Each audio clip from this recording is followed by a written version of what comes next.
Voilà, troisième partie de notre épisode 2 Data. La première partie, nous avions vu comment récupérer un historique de données sur lequel travailler. Le lien, vous l'avez dans la description si vous n'avez pas vu la vidéo qui vous permettra de récupérer de manière autonome cet historique de données sur lequel vous allez pouvoir travailler.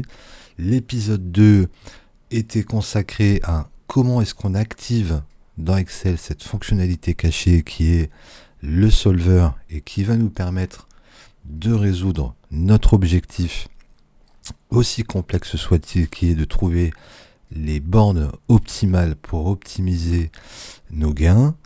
Et on entame maintenant cette troisième partie qui consiste à faire la préparation du fichier pour guider cet algorithme génétique avec Excel. Donc encore une fois, je le rappelle, notre objectif, il est que les vignettes qui sont ici passent au vert et que le taux de réussite soit le plus élevé possible.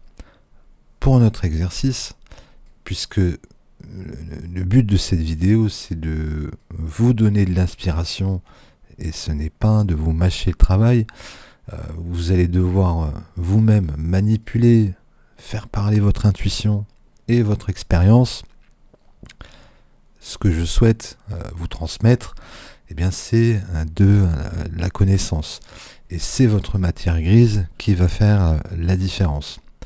Alors, on arrive sur notre tableau que nous avons préparé et dans la stratégie V2 que nous avons sur Turf BZH, qui vient tout juste de sortir, on a des nouvelles colonnes et il y a une colonne qui est plutôt intéressante à manipuler. C'est la colonne note IA, c'est la note sur 20 qui est établie par l'intelligence artificielle générative. Donc, ce qu'on veut, eh bien, c'est demander à Excel, pour optimiser mes gains, quelles sont la borne minimum et la borne maximale de la note IA que je dois utiliser pour optimiser mes gains. Donc, je vais préparer ces données. Donc, je vais mettre note IA min et note IA max. Donc, il sera entre 0 et 1. Donc le but, ce sera que ces deux valeurs soient automatiquement modifiées par cette dimension algorithmique d'Excel. Et puis, on va ajouter un deuxième paramètre qui sera le Hello Cheval.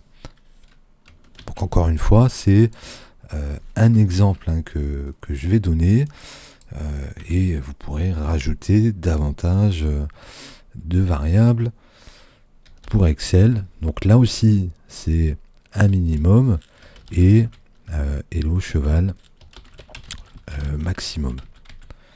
Donc, par défaut, je vais lui mettre entre 1200 et 1700. Voilà. Donc ici, c'est les informations dont nous aurons besoin pour alimenter le créateur de stratégie. Voilà, je le mets avec des bordures épaisses. Et une fois qu'on a déterminé quelles sont les variables qu'on souhaite optimiser, on a besoin de guider Excel sur la cible. Alors, il y a deux cibles à avoir en tête. Bon, la première cible, c'est le retour sur investissement, donc le ROI, et la deuxième cible, c'est le taux de réussite, donc le taux de réussite. Une fois qu'on a nos deux objectifs qu'on souhaite optimiser, on va devoir passer par quelques formules préalables en se disant, quel est le ROI et quel est le taux de réussite si on applique ces paramètres-là. Alors, on va faire un petit peu de place. Donc, pour calculer le ROI, la formule, c'est le bénéfice net que l'on divise par la somme des mises. Donc, le bénéfice net qu'on va calculer et également le nombre de paris. Le nombre de paris, c'est une contrainte que nous allons exiger à l'algorithme, parce que si on lui demande au solver trouve-moi le meilleur ROI possible, il va pas se casser la tête, il va sur les 15 jours de données qu'on va lui donner, il nous mettra un seul pari, il va nous sortir le plus gros. Donc il faut qu'on lui dise que à minima on souhaite avoir 2 paris par jour par exemple, soit 28 paris sur la période de 28 jours. Donc on va l'indiquer également dans les contraintes. Et pour nous faciliter l'exercice, on va essayer de faire les choses soigneusement, donc un petit peu de rigueur et de discipline. Ici, on va mettre une cellule avec les mises totales. On va faire déjà ce premier calcul. Donc, et pour que ce soit peut-être plus vérifiable, on va mettre par exemple une note IA minimum à 16 et une note IA maximum à 18. Et on va faire la même chose avec Hello Cheval entre 1500 et 1590 par exemple. Voilà. Donc la mise totale, donc une mise, c'est 1 euro. Pourquoi 1 euro? Parce que notre rapport SG, rapport simple gagnant, là ici on voit que c'est 4,50 €, c'est 4,50 € de gain pour 1 euro misé. On fait une formule. Alors, la formule, ce sera nb.si.ans,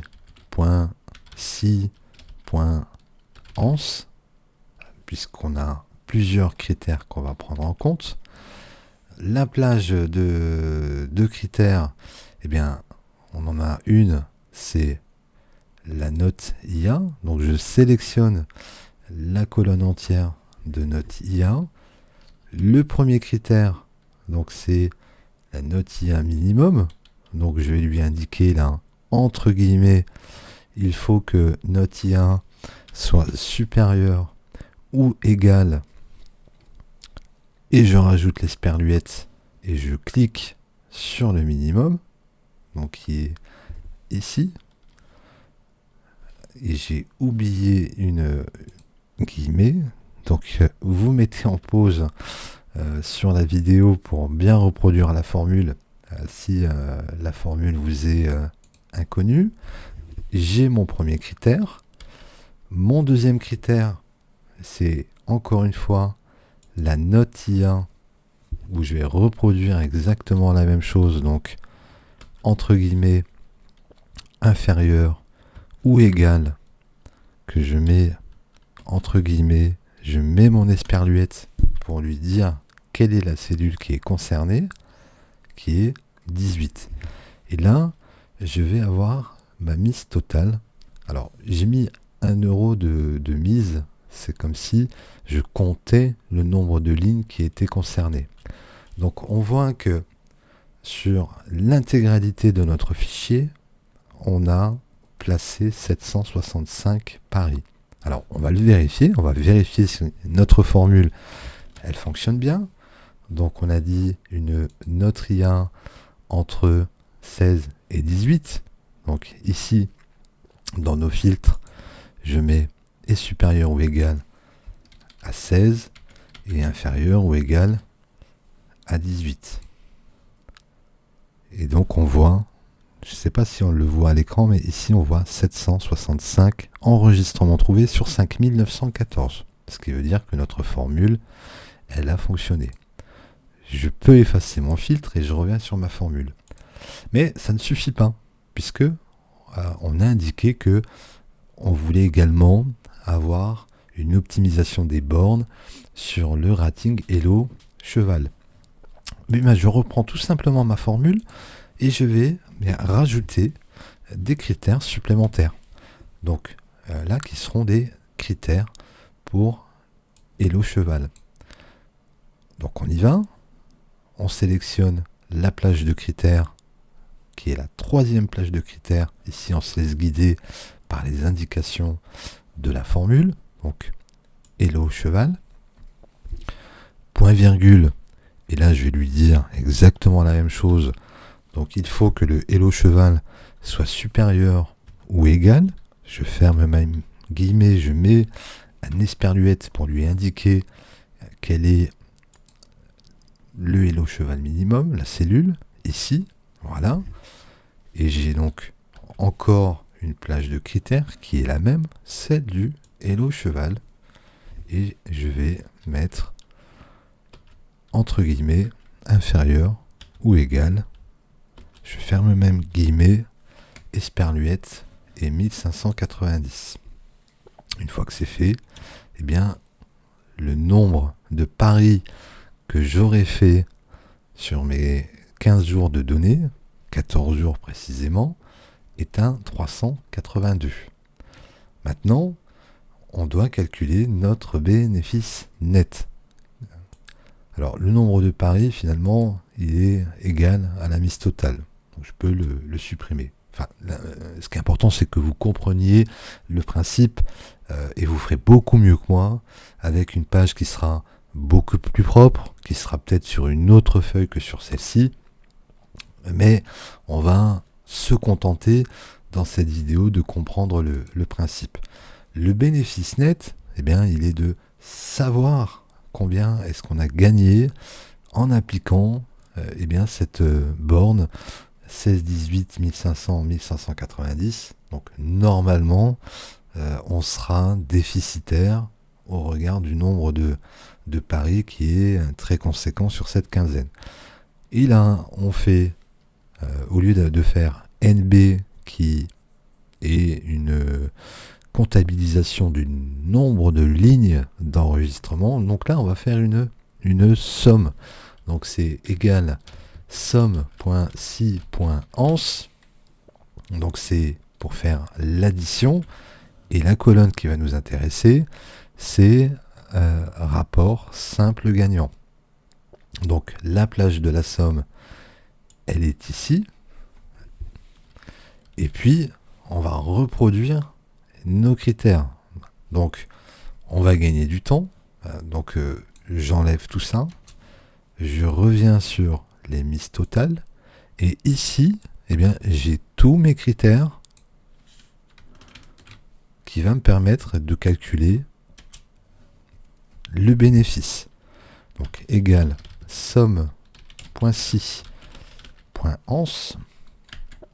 la plage de la somme, rapport simple gagnant, et les plages de critères. Donc là, je fais CTRL V, où je vais indiquer toutes mes plages de critères.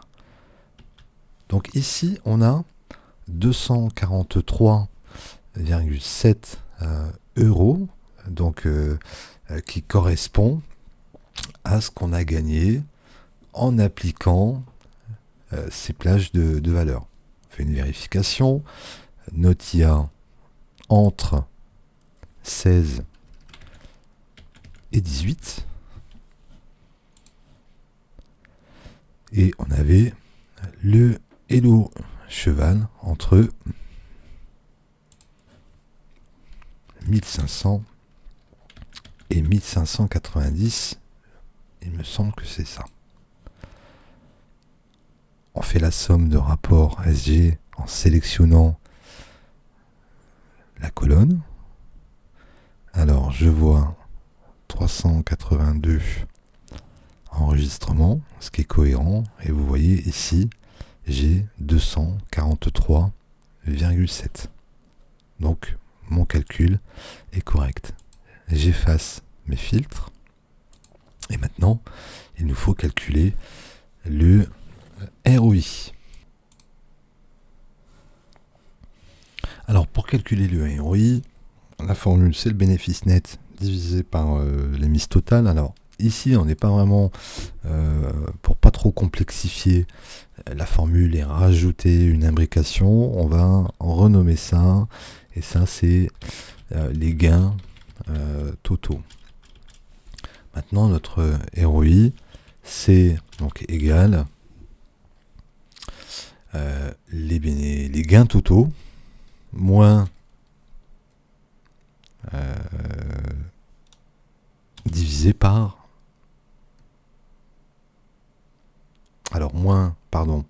la mise, et on le divise par la mise totale. Et notre ROI, qu'on va passer en pourcentage, il est à moins 36,2%. Donc ce qui n'est clairement pas satisfaisant.